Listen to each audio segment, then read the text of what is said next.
Сняв я, Андрюх, там цей хвостовик цей, блядь.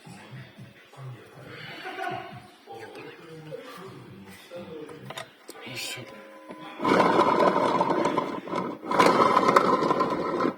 Получається, подшипник на хвостовику тут не стоїть. Це сюди. Бо далі все. Так, телефон.